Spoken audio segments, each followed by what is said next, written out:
Assalamualaikum warahmatullahi wabarakatuh. Di sini kami dari kelompok deteksi dini gangguan psikologi, gabungan dari kelas B dan C, akan mempresentasikan hasil kerja kami yang berjudul Kesehatan Mental dan Prevensi Gangguan Psikologi.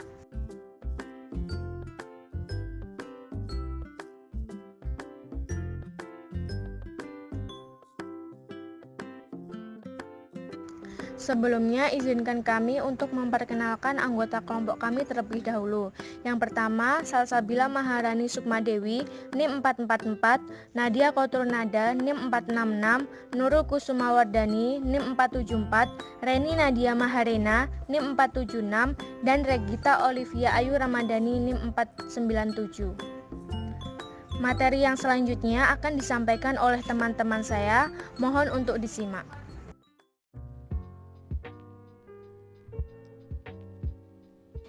Definisi kesehatan mental.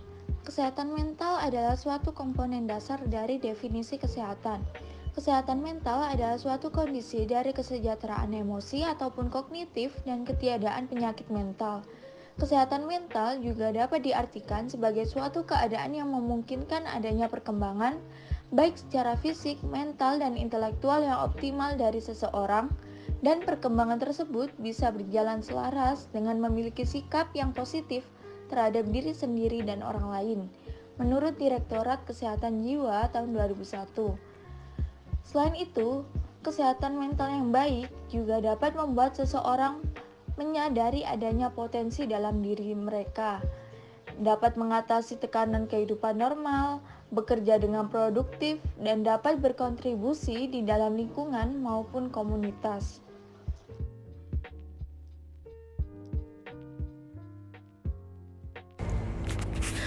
Promosi kesehatan mental yaitu memiliki tujuan untuk mempromosikan kesehatan mental yang positif. Hal ini dapat dilakukan dengan cara meningkatkan kesejahteraan psikologis, kompetensi, ketahanan manusia, dan menciptakan kondisi serta lingkungan hidup yang mendukung.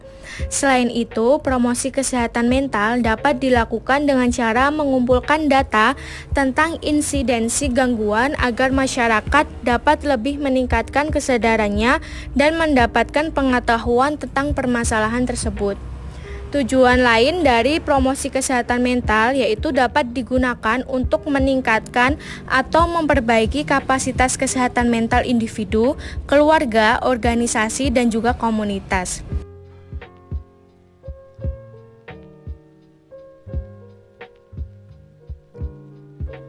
Prevensi gangguan psikologi.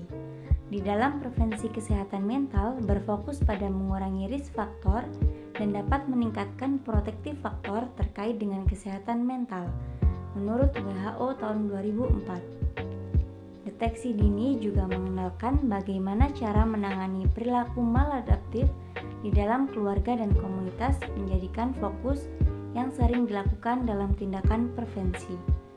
Selain itu, prevensi dan promosi sering hadir dalam program dan strategi yang sama. Meskipun begitu, hasil yang diperoleh tetap saja berbeda, namun tetap melengkapi. Maka dari itu, promosi dan prevensi harus dipahami untuk pendekatan konseptual yang berbeda tetapi saling terkait. Untuk mengatasi masalah kesehatan mental yang ada di dalam masyarakat, perlu untuk dilakukan prevensi.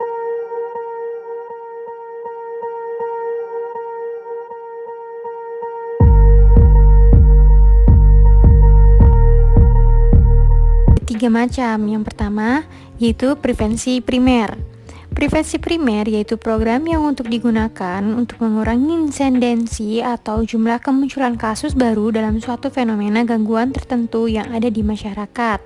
Nah, di dalam hal ini biasanya sasarannya yaitu anggota masyarakat yang sama sekali belum pernah mengalami gangguan psikologis tertentu, yang memiliki resiko tinggi atau rentan mengalami gangguan tersebut. Adapun beberapa teknik prevensi primer yaitu digunakan untuk masyarakat luas seperti peningkatan kualitas hidup, peningkatan kesejahteraan sosial, peningkatan pendidikan, dan lainnya. Yang kedua, ada prevensi sekunder. Program yang digunakan untuk mengurangi jumlah durasi penderita gangguan berguna untuk mendeteksi penderita gangguan psikologis yang berada pada tahap awal dan memberikan treatment yang efektif. Terapis atau psikolog komunitas memiliki peran lebih untuk mencari kasus-kasus daripada menanti datangnya kasus tersebut. Adapun beberapa usaha yang dilakukan yaitu A. Melakukan deteksi dini adanya tanda-tanda gangguan. B. Melakukan sosialisasi informasi mengenai sumber bantuan yang dicapai seperti tempat, biaya, layanan yang bisa didapatkan. Dan C. Mengurangi usaha-usaha dalam menghalangi pencapaian yang memperoleh bantuan untuk mencegah munculnya miskonsepsi tentang apa yang dilakukan petugas kesehatan mental. Yang terakhir yaitu prevensi tersier adalah program yang ditujukan untuk mengurangi kerusakan lebih lanjut yang mungkin dapat disebabkan oleh gangguan psikologis untuk mencegah kecacatan dan timbulnya ketidakmampuan. Teknik tersebut meliputi rehabilitasi, mengubah sikap masyarakat, hospitalisasi, dan alternatifnya.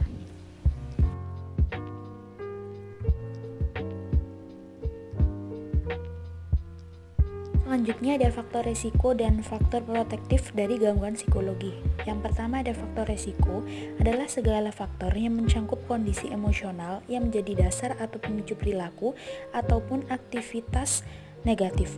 Faktor resiko sendiri dapat meningkatkan perkembangan perilaku bermasalah, di mana perilaku bermasalah ini dapat menghambat pencapaian kesehatan mental. Adapun beberapa hambatan untuk mencapai kesehatan mental yaitu seperti kecemasan yang berlebihan, kurangnya penerimaan diri, konsep diri yang rendah, kurangnya dukungan sosial, dan lingkungan yang tidak mendukung. Selain itu juga orang dengan gangguan jiwa bukan hanya membutuhkan dukungan finansial, namun mereka juga membutuhkan dukungan sosial seperti emosi, informasi, alat, dan dukungan evaluasi ataupun reward yang diberikan untuk menerima rencana rehabilitasi dan menghadapi stigma yang ada di dalam masyarakat. Yang kedua yaitu faktor protektif adalah karakteristik yang terdapat pada individu yang mampu mendukung individu untuk mengurangi atau memerangi perilaku bermasalah. Metode yang digunakan dalam faktor protektif ini adalah metode positif, yaitu seperti perilaku prososial, kontrol diri, dan kontrol sosial, dan juga dukungan lingkungan. Faktor protektif ini terbagi menjadi dua, yaitu faktor protektif internal dan faktor protektif eksternal. Di faktor protektif internal ini terdiri dari 6 dimensi, yaitu kerjasama dan komunikasi, efisiensi diri, kemampuan memecahkan masalah, empati, kesadaran diri, tujuan, dan aspirasi. Sedangkan di faktor protektif eksternal terdapat 4 dimensi, yaitu keluarga, sekolah, masyarakat, dan teman sebaya, di mana di setiap dimensinya memiliki kepedulian atau hubungan, harapan, dan partisipasi.